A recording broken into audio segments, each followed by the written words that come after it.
ಚುನಾವಣೆ ಹಿನ್ನೆಲೆ ನೀತಿ ಸಂಹಿತೆ ಜಾರಿಯಲ್ಲಿದೆ. ಹೀಗಿರುವಾಗ ಬೆಂಗಳೂರಿನ ಮಾಜಿ ಕಾರ್ಪೊರೇಟರ್ ಮನೆಯೊಬ್ಬರ ಮೇಲೆ ಚುನಾವಣಾಧಿಕಾರಿಗಳು ರೈಡ್ ಮಾಡಿದ್ದಾರೆ.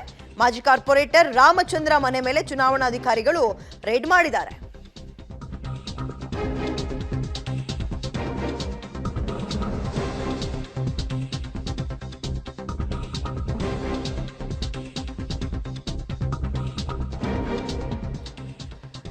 ಆರ್ ನಗರದಲ್ಲಿರುವ ಇವ್ರ ನಿವಾಸದ ಮನೆ ಮೇಲೆ ರೈಡ್ ಮಾಡಿದ್ದಾರೆ.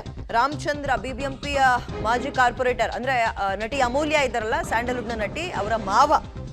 ಸುಮಾರು 10 ವಾಹನಗಳಲ್ಲಿ ನಿನ್ನೆ 30ಕ್ಕೂ ಹೆಚ್ಚು ಅಧಿಕಾರಿಗಳು ಬಂದು ತಲಾಶ್ ನಡೆಸಿದ್ದಾರೆ. ಆಗ ಮನೆಯಲ್ಲಿ ಸುಮಾರು 31 ಲೀಟರ್ ಮದ್ಯ ಸಿಕ್ಕಿದ್ಯಂತೆ, ಸೀಸ್ ಮಾಡಿದ್ದಾರೆ.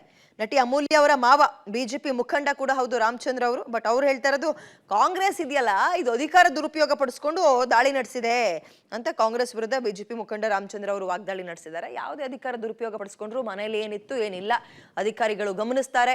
ಇದು ನೀತಿ ಸಂಹಿತೆ ಉಲ್ಲಂಘನೆ ಮಾಡ್ದಂಗೆ ಆಗುತ್ತೆ, ಇಷ್ಟಿಷ್ಟು ಶೇಖರಿಸಿಟ್ಕೊಂಡ್ರೆ ಅನ್ನೋ ಮಾಹಿತಿ ಸಿಕ್ಕರೆ ಅದನ್ನ ಸೀಸ್ ಮಾಡ್ತಾರೆ. ಡಾಕ್ಯುಮೆಂಟ್ಸ್ ಏನಾದರೂ ಇದೆಯಾ, ದಾಖಲಾತಿ ಇದೆಯಾ, ಇದಕ್ಕೆ ದಾಖಲೆ ಇದೆಯಾ, ಹಣ ಆಗಿರ್ಬೋದು. ಈಗ ನೋಡಿ 31 ಲೀಟರ್ ಮದ್ಯ ಸಿಕ್ಕಿದ್ಯಾ ಅಂತ ಕೇಳ್ತಾರೆ.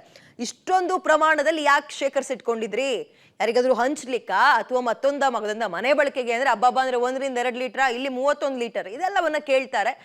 ನಿನ್ನೆ ತಡರಾತ್ರಿ ಎಲೆಕ್ಷನ್ ಡ್ಯೂಟಿಯಲ್ಲಿದ್ದ ಅಧಿಕಾರಿಗಳು ಆರ್ ಆರ್ ನಗರದಲ್ಲಿರೋ ರಾಮಚಂದ್ರ ಅವರ ಮನೆ ಮೇಲೆ ರೈಡ್ ಮಾಡಿದಾಗ ಸುಮಾರು 31 ಲೀಟರ್ ಮದ್ಯ ಸೀಸ್ ಆಗಿತ್ತಂತೆ. ಅದಷ್ಟಕ್ಕೆ ಸೀಮಿತನ ಅಥವಾ ಬೇರೆ ಇನ್ನೇನಾದ್ರೂ ಸಿಕ್ಕಿದ್ಯಾ? ಮದ್ಯ ಸಿಕ್ಕಿದಾಗೆ ಈ ಸೀರೆಗಳು ಅಥವಾ ಹಂಚ್ಲಿಕ್ಕೆ ಬೇರೆ ವಸ್ತುಗಳು ಸಿಕ್ಕಿದ್ಯಾ ನೋಡೋಣ ಮುಂದಿನ ಕ್ಷಣದಲ್ಲಿ. ಚುನಾವಣಾ ಆಯೋಗ ಮತ್ತು ಎಕ್ಸೈಸು, ಕಮರ್ಷಿಯಲ್ ಟ್ಯಾಕ್ಸು, ಇಷ್ಟು ಜನ ಬಂತು.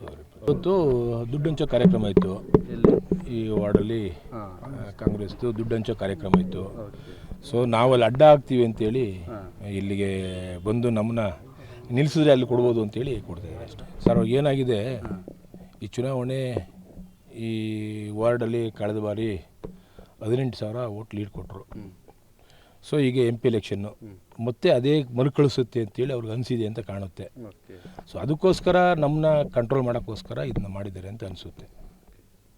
ಈಗೇನು ಮಾಹಿತಿ ಇದೆಯಾ ನಿಮಗೆ ದುಡ್ಡು ಅಂತ ಇರೋ ಬಗ್ಗೆ?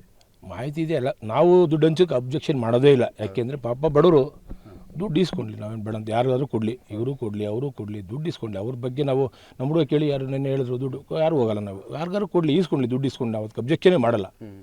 ನಾವು ಎಲೆಕ್ಷನ್ ಒಳ್ಳೆ ರೀತಿಲಿ ಮಾಡ್ತೀವಿ ಸರ್. ನಾವು ದರ್ಪ ದುರಾಂಕರದ ಎಲೆಕ್ಷನ್ ಮಾಡಲ್ಲ. ನಾವೆಲ್ಲ ಕೈಗೆ ಕಾಲಿಗೆ ಬಿದ್ದು ಜನಗಳಿಗೆ ನಾವು ಓಟ್ ಕೇಳ್ತೀವಿ ಹೊರತು ಯಾವುದೇ